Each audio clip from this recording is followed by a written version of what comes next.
Баршаңызға сәлем, қымбатты менің оқырмандарым және арнамның қонақтары. Арнаға қош келдіңіздер. Мен бүгін сіздердің назарларыңызға Мұрат Кенжебаевтың «Ағайынның тойы» атты әңгімесінің бірінші бөлімін ұсынғым келеді. Әңгімемізді бастамас бұрын арнаға тіркеліп алсаңыз деген өтінішім бар. Ағайынның тойы. Мақсаттың баласы қыз алып келіпті түнде, деп бастады таңғы шай үстінде қыжым кемпір шалына қарап. Өздері ілде байлап, әрең күн көріп жүргенде тойды қалай бермекші екен. Не малы жоқ, не қомақты қаржысы жоқ. Мұна ұшынып тұрған заманда тойы беруде оңай емес ау. Баяғыдай емес, дастарханның әр жеріне тары талқан мен қант секерді шашып тастап, шайды тарта беретін. Қазір дастарханның тағамнан майысып тұрғанда, жұрттың көңілінен шыға алсаң олжа. Осы күні еркегің бар, қатының бар, барған жерінің дастарханын сынап, жеген тамағын айтатын болған. Әйтеуір, әкелген қыз Ганшқын жақтікі екен, ол жақ қалмал сұрамайды деп естіп едім, деп бір қайырды да сөзін жалғады. Мақсатың да әлі жар емес. Қашан көрсең, арақ сұрап тіленіп жүреді. Жасы 50-ден асты, қызы тұрмыста, біреудің дардай құдасы деген аты бар. Ал ол болса, екі адамның басы қосылған жерде, аузы былшырап, мас болып жүреді. Сідік шүкір, балаларға жаман үлгі көрсетіп, тойды қалай берер екен, көрейік. Қызының да тауып барған жері ортан қол біреу. Құдасы тойды көтереді деп айту қиынау, деп ұзаққа кеткелі жатыр еді. Шомақ шал. Ей, сен не таң атпай танытып отырсың? Ұл отыр, келін отыр. Сен болсаң аузың жалп-жалп етіп өсек айтып отырсың. Менің ағайыным туралы сен солай деп отырсың. Басқа жұрт не демейді? Өй мұйғыла. Алжып кеттің бе? Сені тыңдап отырған мына бала мен келін не тәрбие алады? Өйтіп біреудің абыройын төкпе. Оттай берме, шайыңды іште, сандығыңда сақтаулы мата жаулығыңды дайында. О заманда бұл заман құда той көтереді деген не сөз? Құда құдалығын біліп, басын мүжіп, батасын беріп төрде отырады. Көңілінен шыққанын жаздырады. Бейнеуде әркім тойға әкелген ақшасын дәптерге жаздырады. Сен бала, деп ұлына қарады. Ана қотыр секті дайында. Той болатын болса, ол сорлының кеңеске сояр қойы да жоқ қой, деп шайдың батасын қайырғалы жатқан еді. Ұлы, бапа, қоңыр сектім көптеу емес бе? Ол тайыншадай ғой. Ол ағайын бергеннің қадірін білер мекен өзі, деп күмілжіді. Өзінше кісі болып қалғанын көрсетпек болған. Шомақ шал ұлына едірейе қарап. Ал, онда берме. Сол малыңды ағайыныңа дұрыс. Ертең мен өлгенде де мал таппай қаларсың. Берме. Сол сегің арықтамай тұрғанда мені өлтіре сал. Пайдаға асып кетсін. Сол сыртқы түк, ішкі боқ дүниең, дегенде ұлы қызарақтап төмен қарап қалды. Мен өлейін, содан соң қай ағайыныңмен қалай араласасың, өзің білесің. Әзірге кімге не беруді мен шешем. Түсіндің бе?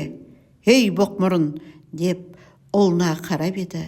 Қызарақтап отырған ұлы басын көтерместен, «Я, бапа, кешірші, байқамай қалыппын», деді. Боқ мұрын деп отырған баласы да 40-қа тақаған жігіт еді. Шомақ шал онымен қоя қоймады. Кемпіріне қарап, осының бәрі сен сияқты қақпастардың кесірі. Бала шағаңның көзінше ауыздарыңа келген оттайсыңдар. Соны бұлар қағып алады. Содан ағайынның арасын алалау басталады. Анау алқаш, одан аулақ жүр, мынау пұлды осаған жақын жүр дегенде айтасыңдар. Сендерге айтам, ағайын ала болмайды. Ағайынның бәрі бір түсте. Ағайын қайғыда, қуанышта да ағайын. Сен кемпір бері қара. Ертең мен өлгенде Мені ақ арулап, жуындырып, пәктейтін де ағайын болады. Құдам қайын жұртым, нағашым жиенім емес, ағайыным жуындырады. Сондықтан бірдеңе айтар кезде ауыздарыңа абай болып сөйлеңдер, деп шайдың батасын қысқа қайырды. Сол шыққаннан екі көше былай тұратын ағайыны Мақсаттың үйіне келді. Келсе азын аулақ адам жиналып қапты. Келгендері де тек ұят болмасын деп, есеппен кетіп қалуға сылтау таппай тұрған сыңайлы. Басы салбырап, «Әссәләумағалейкүмді» кібіртікте айтып, Мақсат келді қасына. Ізінше оны-мұны шаруамен сүрініп қабынып жүрген Мақсаттың әйелі көрінді. Мұны көріп қалып, сәлем ету рәсімін жасап, бір қапталға қарап күлімсірей: «Ағеке, аяғасы қуанып қалып жатырмыз. Мына жүгірмек түнде келін әкеліп тұр. Содан қыздар жүгіріп, құда жекжат жүгіріп, қапылып жатырмыз» деді. «Уағалейкум ассалам. Оң болсын талаптарың, балалар бақытты болсын.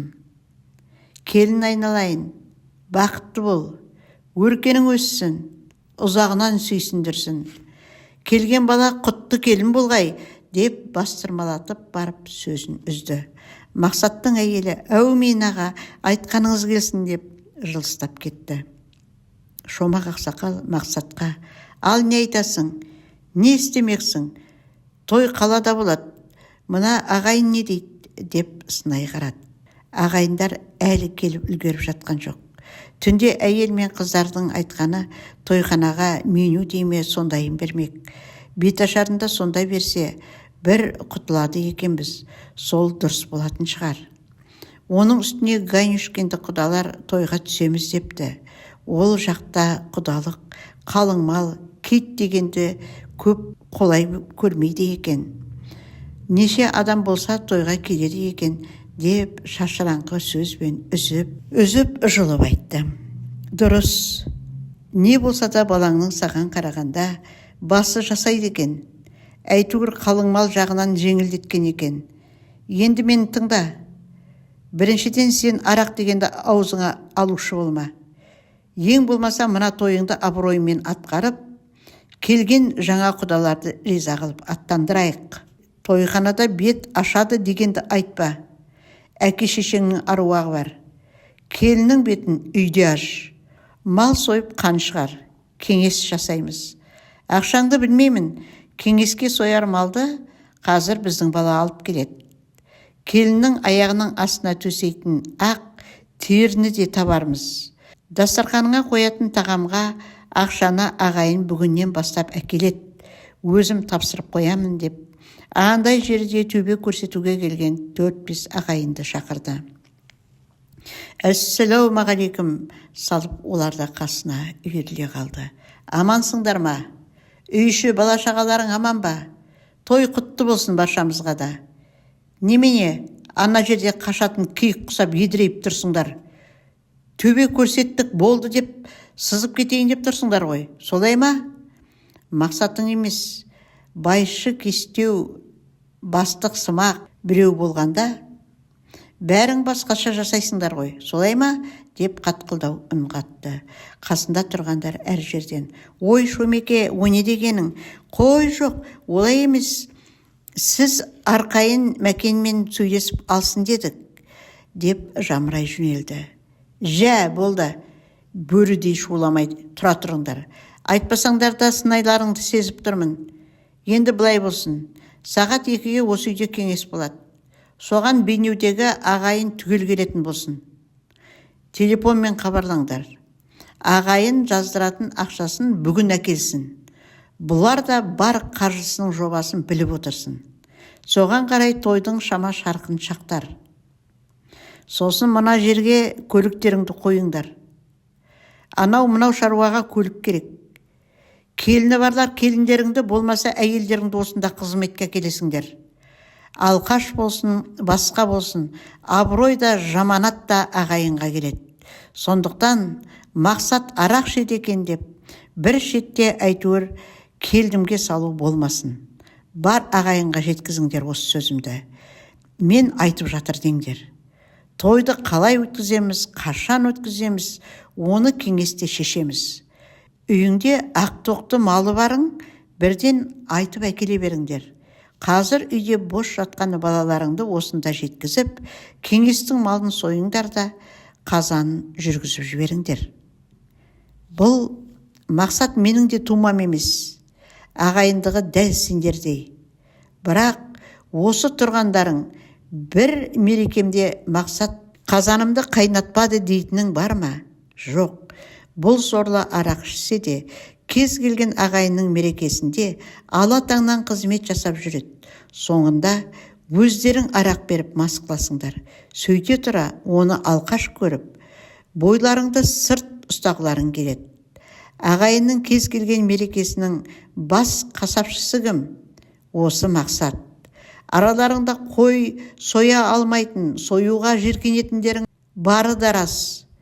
Ал бұл сорлы ондайды білмейді. Бәріңе бірдей қызмет қылады. Осы тұрған бесеуің бір қойды әурелеп, жарты күн жүресіңдер. Ал бұл болса, арақ ішсе де бір өгізді бір сағатта жайғап береді. Былтырғы пандемияда өлген ағайынның барлығының да сүйегіне осы кіріп жуындырды. Сондықтан енді босқа тұрмай менің айтқанымды ағайындарға жеткізіңдер. Мақсаттың тойының қызметінен қашқақтағандары менімен амандасам деп ойламасын. Менің де байлығым тасып бара жатқаны шамалы. Бірақ мен мақсаттың әкесін көрдім. Өте керемет жан болатын. Ағайын былай тұрсын, жолда қалған талай ұлттың шопырын үйіне әкеліп тамақтандырып жүретін. Ағайынның шаруасы десе, қолқасын жұлып беретін. Қазақ не үшін әкең өлсе де әкеңнің көзін көрген өлмесін деп кетті. Ағайынның арасы алыстамасын деп айтты. Соны біле тұра, мен бүгін сырт ағайын бола алмаймын. Соны ұғыңдар деп тоқтатты. Әзірше осы шешімге тоқталған 4-5 ағайын жан жаққа бөлінді де бірден телефондарына жармасты.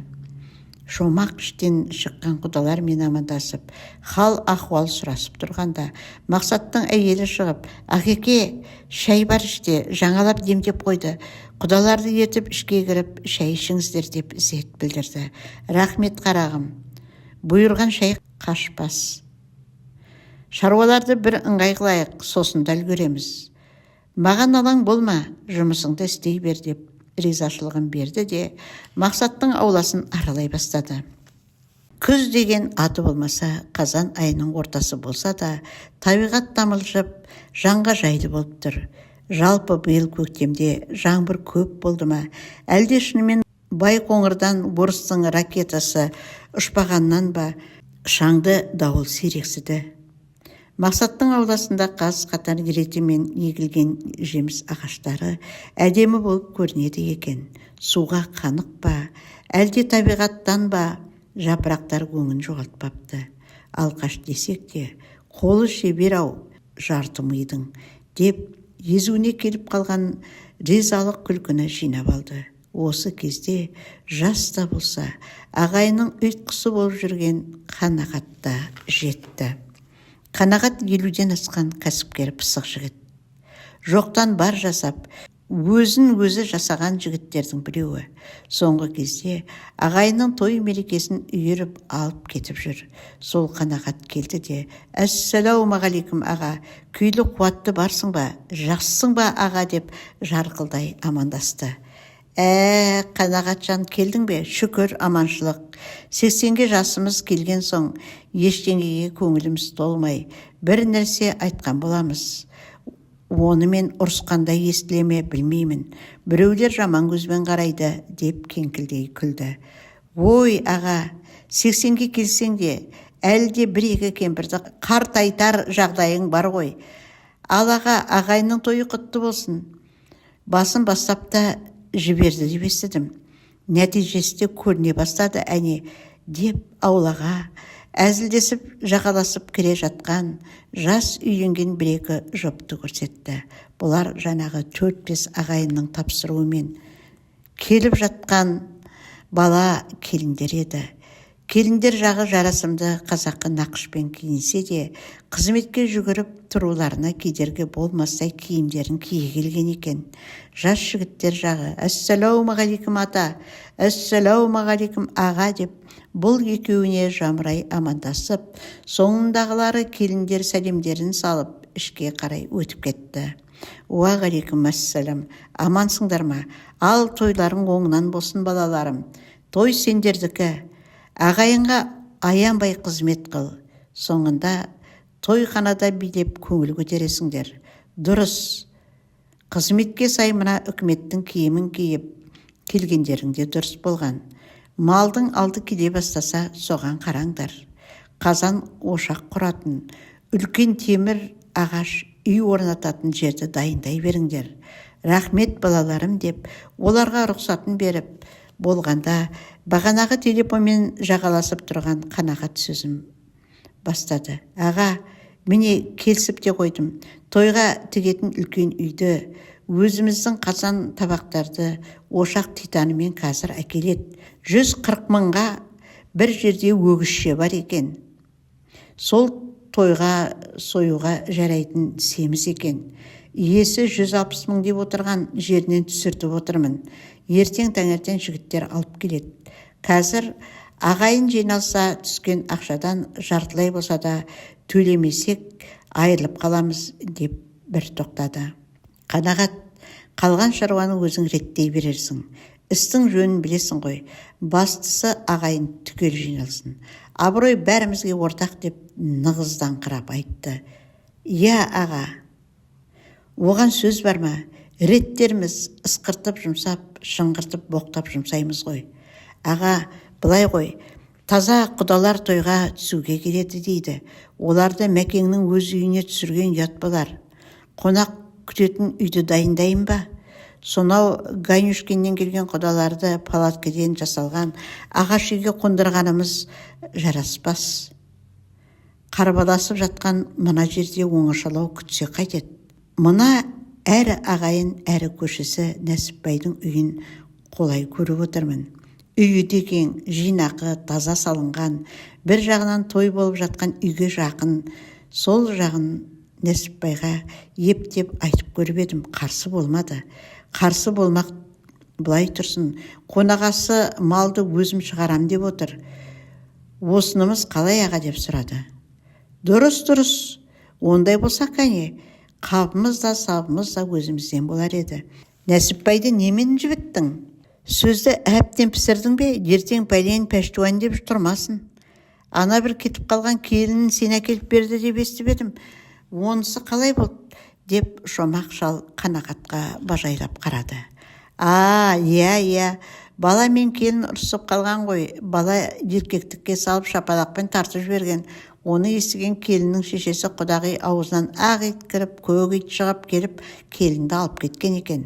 Нәсіпбай інісі, баласы әйелімен барған екен, кешірім сұрап. Құдағай көкбеттен қуып шығыпты. Сосын маған айтып еді ғой. Не істеймін? Араларында 2 сәби бар ғой. Бала ерегесіп ішіп кете ме? Ана 2 немерем өгесіп кетсе қайтемін дегесін барғаным ғой. Нәсіпбай мен баласын ертіп алып бардым. Ол құдағайды танимын ғой. Барғаннан айтқаным, біз келінді алғалы келген жоқпыз. Баламызға рұқсат сұрай келдік. Сіздер келінді бермейміз деп отыр екенсіздер. Онда баламызға рұқсат беріңдер, үйлендірейік. Алиметтен қашпаймыз. 2 баланың бойында біздің қан болса, түбінде табар әкесін. Артық кем жеріміз болса кешірерсіздер. Ажырасып жатқан адам аз ба, соның бірі болар. Үйлендірсек мүмкін осы жолы бағы жанып кетер, кім білсін деп едім, құдағайға қарап. Ал жеттің арманыңа, отыр енді қайтып келген қызыңды 2 күшігімен асырап. Кімнің несі кетеді? Біз мазақ боламыз. Өй, аузыңнан ақ ит кіріп көк ит шыққан жетесіз албасты деп, қызының әкесі әйелін тықсыра бастағаннан ақ, мен баланы түртіп қалып, келіннің бөлмесіне ымдадым. Оның есіктің ар жағында баспалап тыңдап тұрған ішіп сезіп тұрған еді. Сонымен 10 минуттан соң бала мен келінді жетектеп шықтық. Біз ажыраспаймыз, үлкендер кешіріңіздер деп келін сәлемін етіп алдымызда тұрды ғой. Сол ғой бар әңгіме. Негізі құдағайдан шыққан бәле. Сол қызын бөлек шығарғысы келіп жүрген бала мен келін бір-біріне үзіліп тұр. Құдағай біз қайта-қайта алдына барып иіле берсек, қызымызды бөлек шығарың дегісі келген шығар шамасы. Менің сөздерімнен соң сасып қалған. Кешірме емес, баланы үйлендіруге рұқсат сұрағасын. Бар әңгіме осы аға деп темекісін тұтатты. Міне құрметті менің сүйікті оқырмандарым, әңгімеміздің бірінші бөлімі осылайша аяқталды. Әңгіменің әрі қарай қалай өрбейтінін білгіңіз келсе, арнадан алыстамаңыз. Ол үшін арнаға жазылып, қоңыраушаны қарайтып, үссе деген батырмасын басып қойсаңыз, менің жалғастырып оқитын әрбір әңгімемді жіберіп алмай тыңдай аласыз дегім келеді. Ал әзірге мен сіздермен қоштасамын. Қош, сау болыңыздар. Менің арнамда келесі кездескенше күн нұрлы болсын.